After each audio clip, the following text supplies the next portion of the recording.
Welcome to my YouTube channel. मेरे इस YouTube channel में आप सभी लोगों का बहुत बहुत स्वागत है। और आज का हमारा टॉपिक बहुत ही इंटरेस्टिंग टॉपिक है।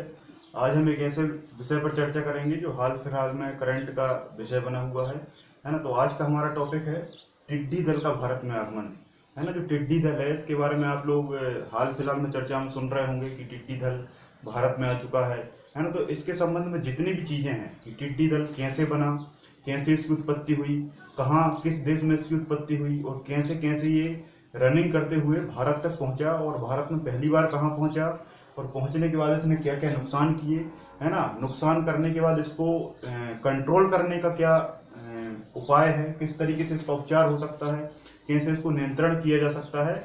और इसे इस जो जीव है, ये जो एनिमल है, इंसेक्ट है, इसको बायोलॉजी की भाषा में किस तरीके से क्लासिफाइड किया गया है, तो ये पूरी जानकारी जो है वो मैं इस वीडियो में आपको दूंगा। तो इस वीडियो को आप अंततः देखिए। आपको टिड्डी दल के बारे में और टिड्डी के बारे में प्रत्येक जानकारी को बहुत अच्छे से और सिंपल और आसान भाषा में समझाऊंगा। ठीक है, तो शुरुआत करते हैं हम टिड्डी की। टिड्डी एक ऐसा एनिमल है जो कि फाइलम आर्थ्रोपोडा के अंतर्गत आता है। अब ये आर्थ्रोपोडा क्या है? आर्थ्रोपोडा जैसे बहुत सारे फाइलम बनाए हैं बायोलॉजी में, और बायोलॉजी में अलग अलग प्रकार के जीवों को इस तरीके से क्लासिफाइड किया है। जैसे मानव की बात करें तो मानव भी एक एनिमल है, और मानव का जैसे आपने नाम सुना होगा होमोसेपियंस, वैसे ही इसका भी नाम है और इसका भी इस तरीके से क्लासिफिकेशन है। इंसेक्ट का मतलब होता है छोटे छोटे जीव। तो संसार के जितने भी जीव हैं वो सबसे ज्यादा जीव आर्थ्रोपोडा के अंतर्गत आते हैं। सभी जीवों को आर्थ्रोपोडा के अंतर्गत रखा गया है। अब मैं टिड्डी की बात करूं तो टिड्डी भी एक जीव है ना। जीव कैसा है? कीट है या इंसेक्ट है। अब इसकी उत्पत्ति कहाँ से हुई? इसकी उत्पत्ति हुई अफ्रीका महाद्वीप से, है ना। अफ्रीका महाद्वीप से। अफ्रीका में हम किसी भी पर्टिकुलर एक देश को नहीं कह सकते, बहुत सारे देश हैं। इथोपिया है, सोमालिया है, इट्रिया है, ऐसे बहुत सारे देशों का जो समूह है। कहते हैं कि वहाँ के अरब सागर की जो गर्म जलधारा है ना, वहाँ पर इसकी उत्पत्ति हुई अलग अलग देशों में। और वहाँ पर एक प्रत्येक वर्ष बहुत भयानक तबाही मचाती है। लेकिन जब वहाँ की तबाही मचाने के बाद जब वहाँ की वनस्पति या पौधे खत्म हुए, तब इसने पलायन करना शुरू किया। पलायन करने के बाद ये भूमध्य सागर तक पहुंची, मृत सागर तक पहुंची, अरल सागर तक पहुंची। उसके बाद ये अफगानिस्तान और ईरान, इराक, पाकिस्तान होते हुए, पाकिस्तान में आपने देखा होगा 1-2 साल पहले तक इसने बहुत तबाही मचाई थी। और ये इस साल भी पाकिस्तान में तबाही मचाने की ही बात भारत आया। आपने देखा होगा कि जो भारत है, भारत का मैप कुछ इस तरीके से है। इस तरीके से भारत का मैप है। और आपने देखा होगा कि भारत की जो सीमा है वो यहाँ से यहाँ तक पाकिस्तान की सीमा लगती है। यहाँ से यहाँ तक पाकिस्तान की, ये जम्मू कश्मीर, पंजाब, ये राजस्थान और गुजरात, ये 4 राज्यों से पाकिस्तान की सीमा लगती है। तो पाकिस्तान में यहाँ तक इसने बहुत तबाही मचाई थी। ये इसका रेड जोन था। इसके बाद इसने एंटर किया पंजाब में, राजस्थान में और गुजरात में।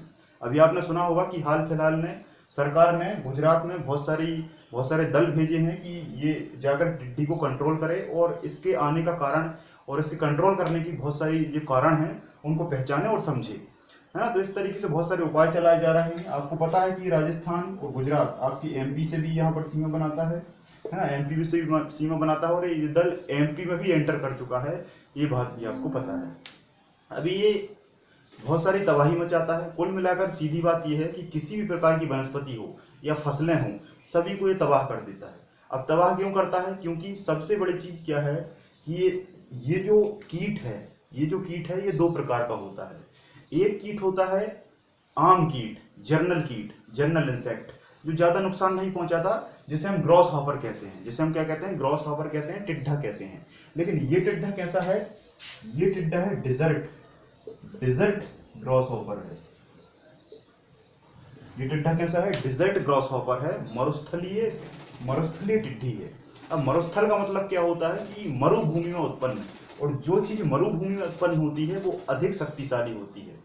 मरु का मतलब होता है गर्मी वाला स्थान। अब जैसे आपने देखा होगा कि जो गर्मी वाले लोग हैं, जो ब्लैक मतलब काले लोग होते हैं, मैं किसी की बुराई नहीं कर रहा, जैसे वेस्ट इंडीज की बात करें तो वो लोग ज़्यादा स्ट्रांग होते हैं, और जो लोग गोरे होते हैं वो थोड़े से वीक होते हैं, क्योंकि वो ठंडे क्षेत्रों में होते हैं, तो उनकी जो इम्यूनिटी है, जो प्रतिरक्षा तंत्र है, वो थोड़ा सा कम होता है।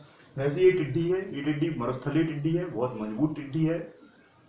2-2 हजार किलोमीटर दो हजार किलोमीटर तक ये आसानी से गमन कर सकती है। 2000 किलोमीटर तक ये आसानी से गमन करती है और करोड़ों की संख्या में ये होती है, करोड़ों की संख्या में होती है। अभी करोड़ों की संख्या कैसे होती है, इसकी एक बहुत बड़ा कारण है, उसको मैं आपको समझाता हूँ।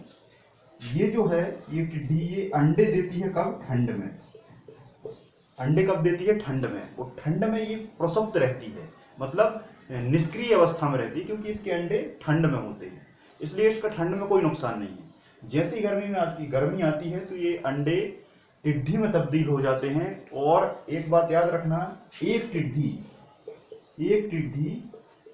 100 से 158 अंडे देती है। एक टिड्डी 100 से 158 अंडे देती है। अब आप अंदाजा लगाइए कि जो करोड़ों की संख्या में टिड्डी होती हैं वो कितनी संख्या में एकदम से वृद्धि करेगी और एकदम से इंक्रीज होंगी, आप अंदाजा लगा सकते हैं। ठीक है, अंडे का दिन 10 दिन से 20 दिन का पीरियड होता है। इसके बाद ये टिड्डी का रूप ले लेती है और ये टिड्डी करोड़ों की संख्या में वृद्धि कर जाती है। और ये क्या करती है, सबसे बड़ी चीज क्या है इसके गमन करने की, इसका भोजन, इसका फूड मटेरियल। अधिकांश क्या होता है कि जब ये करोड़ों की संख्या में होती है और जहां पर भी जाकर अटैक करती है तो वहां की सारी वनस्पति खत्म हो जाती है।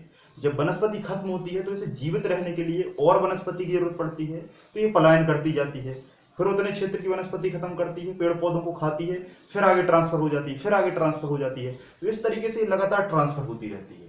इसीलिए ये बहुत सारे देशों को पलायन करके अफ्रीका देश, ईरान देश, पाकिस्तान और अब भारत तक पहुंच गई है और भारत में ये लगातार बढ़ रही है।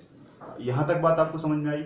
अब ये तो थी इसकी कहानी कि कैसे कैसे इसका विकास हुआ और कैसे कैसे भारत तक पहुंची। अब इसका उपाय क्या है, इसको हम कंट्रोल कैसे कर सकते हैं, जो कि सबसे अच्छा उपाय है।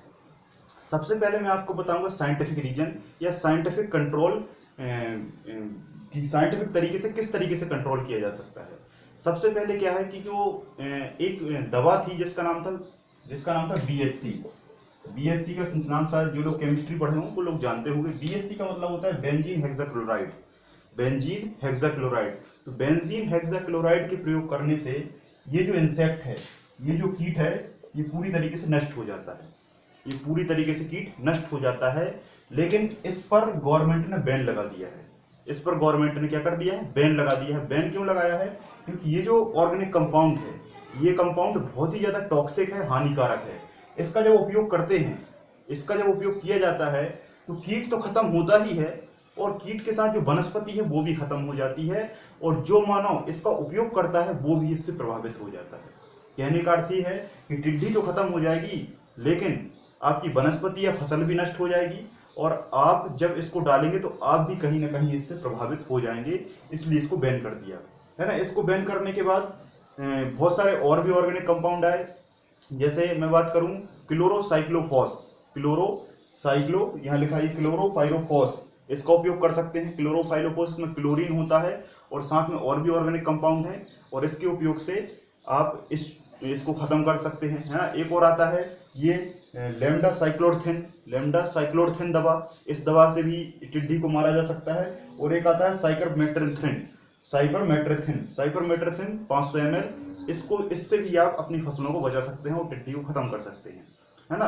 तो ये जो नाम है, ये नाम थोड़े से केमिकल नाम है, थोड़े कठिन नाम है। इन नामों से ये दवा नहीं मिलती, क्योंकि ये केमिकल नाम है। देखो, एक बहुत ही सिंपल सी बात है, दवाई का नाम कुछ और होता है और जो दवाई का नाम होता है, जो मेडिसिन का नाम होता है, वो कंपनी के नाम पर होता है। और एक दवा बनाने वाली बहुत सारी कंपनी हो सकती है, क्लियर है बात। लेकिन उसमें दवा कौन सी है, उस दवा का नाम ये है। अब जैसे पैरासीटामोल बुखार की गोली है, लेकिन पैरासीटामोल को क्या एक ही कंपनी बनाती है, बहुत सारी कंपनी बनाती है। डोलो बनाती है, रेनवेक्सी बनाती है ना, ऐसी बहुत सारी कंपनियां हैं। तो दवा महत्वपूर्ण होती है, ना कि उसकी कंपनी का नाम। तो आप ये नाम लेकर जाएंगे और वो किसी भी कंपनी की मेडिसिन आपको दे देगा, ठीक है। वैसे ही जैसा आपका नाम है, तो आपका नाम है और लेकिन आपके गुण कुछ और है ना। तो गुण आपके कैरेक्टर अलग है और आपका नाम अलग है। नाम से आपको जाना जाता है, लेकिन आपकी जो वास्तविक पहचान है वो गुणों से होती है ना। नाम का व्यक्ति क्या करेगा, आपका नाम परमवीर हो, है ना, अजय हो, तो क्या आप अजय हो जाएंगे, आपको वैसे कर्म करने पड़ेंगे, है ना। डिपेंड नाम पर नहीं करती दवाई, डिपेंड करती है कि उसमें मेडिसिन कौन सी है ना। जैसे बताया बेंजीन हेक्साक्लोराइड, है ना। तो ये खतरनाक टॉक्सिक ऑर्गेनिक कंपाउंड है। तो ये कंपाउंड को जब छिड़काव किया जाता है ना, तो पूरी तरीके से टिड्डी खत्म हो जाती है ना। तो एक बात याद रखना, इसका जो एक बोतल आती है वो उसको आप 1 एकड़ में डाल सकते हैं, है ना। और जितना भी आता है 400 ml भी आता है, 300 ml भी आता है। और इसके वास्तविक विलयन के लिए, सॉल्यूट के लिए आप संपर्क कर सकते हैं, वो आपको इसको पूरी इन्फॉर्मेशन दे देगा, है ना। तो आई होप यहाँ तक आपको समझ में आ गया होगा कि टिड्डी किस तरीके से इसका ओरिजिन हुआ और किस तरीके से हम इस पर कंट्रोल कर सकते हैं, ठीक है। और कुछ देसी तरीके भी हैं, है ना। आवाज कर कर, पटाखे फोड़ कर, है ना, और मिट्टी के तेल का छिड़काव करके भी इसको भगाया जा सकता है ना। बहुत तेज आवाज करके भी इसको भगाया जा सकता है। लेकिन आवाज करना या पटाखे चलाना, इसका पूर्णतः कंट्रोल या नियंत्रण करना एक उपाय नहीं है, क्योंकि आप आवाज तो करेंगे, आवाज करने के बाद ये जाएगी, लेकिन ये जब करोड़ों की संख्या में होती है तो ये पुनः वापस आकर फिर से फसल को नष्ट कर देती है ना। तो मुख्य तौर पर उचित क्या होगा कि आप इन दवाओं का प्रयोग करें, इन मेडिसिन का प्रयोग करें और इसको पूर्णतः खत्म कर दें। तो इस वीडियो में इतना ही। बहुत बहुत धन्यवाद। जय हिंद, जय भारत।